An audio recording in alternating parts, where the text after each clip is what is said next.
In this video, I want to help you research your ideal client so that you know exactly who they are, drill down at least 2 levels deeper into your niche, and figure out exactly what your ideal clients want. Make sure you stay tuned until the end, because today I'm going to give you the exact questions you should be asking in your ideal client research, how to conduct your research, and even how to interpret the data and the results. Now, before we get started, make sure you hit the bell icon so that you get notified when new episodes become available every Wednesday.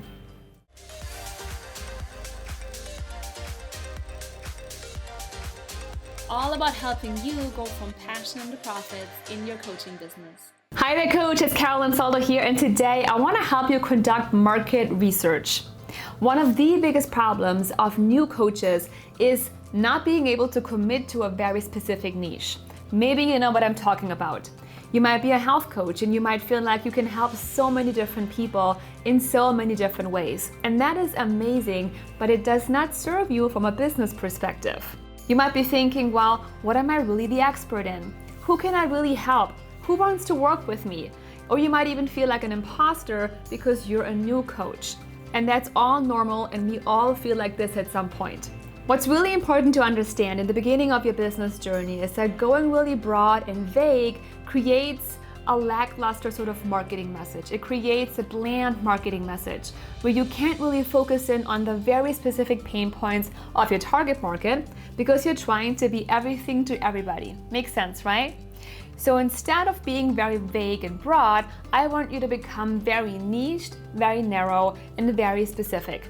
And in order for you to do that with confidence, you need to conduct market research and profile your ideal clients so you know exactly who they are. And this is going to give you the confidence to finally commit to your niche and go out there with your big message. So let me show you how to conduct market research for your business that you can implement without even spending a lot of money. You can implement this research with a small budget or even without spending anything, even if you're new, and get the information you need to go out there with your big message. So let's dive in and let me show you exactly how you can set up an incredibly effective market research campaign, including qualitative and quantitative research that will help you make the decisions you need to make right now for your niche. Let's talk about your qualitative research first. Qualitative research is done with the person either on the phone, on a Zoom call, or in person. What you want to do is set up a 30 to 60 minute interview with them where you have a very intimate and deep conversation to find out their biggest pains, their biggest obstacles, their biggest struggles, but also their biggest goals and where they want to go and what their needs are right now. And what you want to do is really drill down to the very specifics of their situation. During this conversation, this prospect is going to give you the languaging, the words, the thoughts, and the ideas that are key to them and that you can use in your marketing, in your program development, in your branding, and in your messaging to make you extremely attractive to your target market. In addition to having effective messaging, it will also help you feel extremely confident and clear about who your ideal client really is.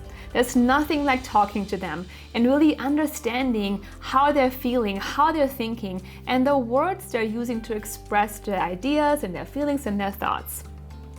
I know doing qualitative research is a very time-consuming endeavor, but it's the most effective way for you to really get to know your ideal client, and it will serve you time and time again as you go forth and grow and scale your coaching business. Some key questions to ask during your qualitative interview are all around your prospects' biggest pains, biggest challenges, as well as their goals and why this is urgent for them right now. So why is getting help and support from a coach really urgent for them right now? You also want to take down notes in relation to their gender. So are they male or female? What's their age? Talk about their income level, their relationship status, their job title or career. Ask them to describe their values and what's really important to them in their life. Talk to them about the things that are going well, but also ask them about the things that are not going so well. Ask them about their biggest challenges in relation to their relationship, their health, their body, their children, their pets, whatever it is that you focus on in your coaching business. Then Ask them what's holding them back right now. Ask them what's holding you back from having these things, from taking these steps, from moving yourself forward. These are just a couple of examples of questions that you may want to ask during your ideal client research interview. Now, I know I went through all these questions fast, but don't worry. Look below in the description. There is a link to a freebie for you, and that's a sample ideal client questionnaire that you can download right now, and you can use that as a starting point as you develop your ideal client questionnaire for your qualitative market research. Now let's talk about your quantitative research. Again, qualitative means ad hoc data, lots of color, lots of deep conversation.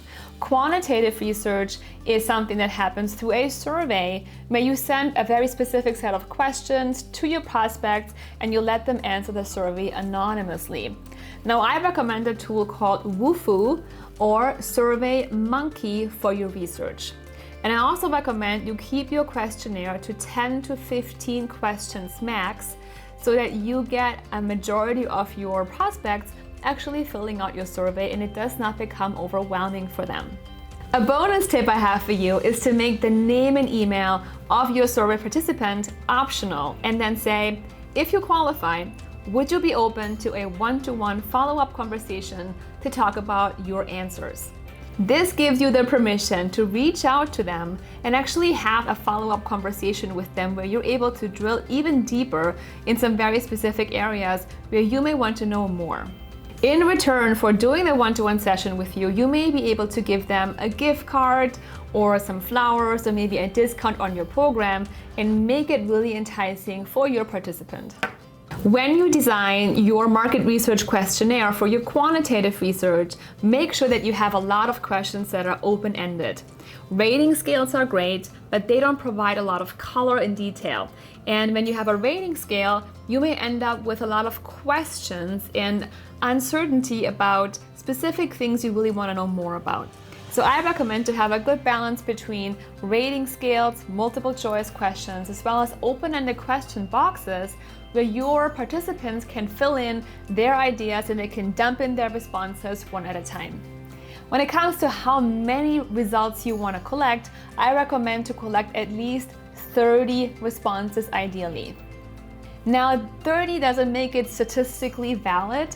If you're a statistician, you will not like this answer, but I feel that 30 is a good number of people to dig through, to make some decisions, to potentially see some trends one way or another, and that will help you, again, gain that confidence you need to go towards a certain niche and really specialize in that area. Now you might be wondering, Carolyn, this is amazing information, but where do I find my ideal client to answer my surveys and do my research? Let me give you 7 different areas where you can go to find your ideal client, distribute your surveys, and invite prospects to do market research interviews with you. The first place I would like for you to look is Facebook groups and LinkedIn groups. There are groups on almost every topic imaginable, and all you need to do is search for a keyword in the search bar up on top in LinkedIn or Facebook, and you will find a plethora of Facebook groups and LinkedIn communities where you can go and do your market research. Next up, I would like for you to make a list of at least 100 people you know, because you know more people than you think you do. List your family, list your friends, list your neighbors, co-workers. Literally think about your entire network of connections and who might potentially be an ideal client for you. Also, don't be shy to ask your connections if they can refer you. So maybe craft an email that says, "Dear friend, I'm looking for someone who meets these qualifications, age and gender and interests and hobbies and whatever you think is really important for your ideal client," and say, "I'm conducting market research for my business and I would so appreciate any referrals you have for me in this regard." You would be surprised how many people actually say, "You know what? Of course I'm going to help you. You're launching a business, you're doing research, this is a great cause. I'm going to help you find these ideal clients and help you fill your market research interviews and get your surveys out to the right people." The next place for you to go is Meetups. Every city and town has meetup events. There's meetup.com where you can go and you can search for specific groups that are meeting once a week, once a month, what have you. And you can join these meetups mostly for free and meet people that might meet your ideal client criteria. Also, don't forget to look at non-for-profit events, local events in your city, and professional organizations. This is where people hang out that have the criteria you're looking for. So think about what organizations do your ideal clients belong to? How do they spend their weekends? What events do they go to? What non-for-profits will they support?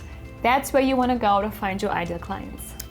And lastly, you may want to look at schools. There's a lot of different organizations within schools and a lot of different ways for you to become active in schools, and that might just be one more way for you to get in front of your ideal client and invite them in to do research with them. Now I have another bonus tip for you, and this is something that has helped me tremendously in all of my early marketing activities, and even to this day we use this strategy a lot in my coaching business, and that is an ideal client language library. Now, what is a language library? Well, it's literally a long list of words and phrases your ideal client uses to describe what's happening to them, what their needs are, what their struggles are, and where they want to go. So this could be a document on your computer, this could be a Google Doc, this could be in your journal, it really doesn't matter.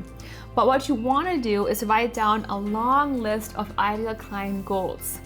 You also want to write down a long list of their biggest pains, biggest struggles, biggest challenges, what keeps them up at night, what problems they have, why they have those problems, and how they want to solve them. Then think about what they want to avoid at all costs, right? So what will prevent them from saying yes to your coaching program? Well, maybe they think it's going to be hard or difficult or painful, or they will have to change something they really don't want to change. Also, what do they want to maintain? What are the things they want to be able to keep doing even if they're working with you? And also think about their biggest insecurities and fears, because those are the thoughts that will keep them from working with you. Fears about them not being able to succeed. Fears about not being good enough. Fears about what other people might think of them. The more you know about what's happening in your ideal client's mind, the more attractive you will become to them and the better you can serve them. And now I would like to hear from you. Let me know below in the comments. As always, every week I want you to have a conversation with me. What were your biggest ahas from today's episode? Did you do the research, or are you going to do it soon? And what were your biggest takeaways? Let me know below and let's talk. And don't forget to attend our brand new training that will show you how to get all the coaching clients you could ever want. I know it's a big promise, but in this training, I'm going to give you 3 simple secrets and steps you can take right now that will help you get in front of more clients, draw more clients to you, and land more clients for your coaching business almost immediately. The training is completely free, and all you have to do is go to coachingbusinesstraining.com to sign up, and I can't wait to see you in the class. Now, as always, stay focused on your goals, because I believe that you are meant to bring your passions to the world. Thank you so much for watching. I hope this served you, and I can't wait to hear what you are going to do with your ideal client research. If you liked the video, hit the like button below. Don't forget to subscribe and share the video with your friends. Until next time, I'll see you next week. Take care. From Passion to Profits Live, our big annual event for coaches is happening this September in Hollywood, California. Do you want a ticket? For more info, go to FromPassionToProfitsLive.com. I'm not bossy, I'm the boss.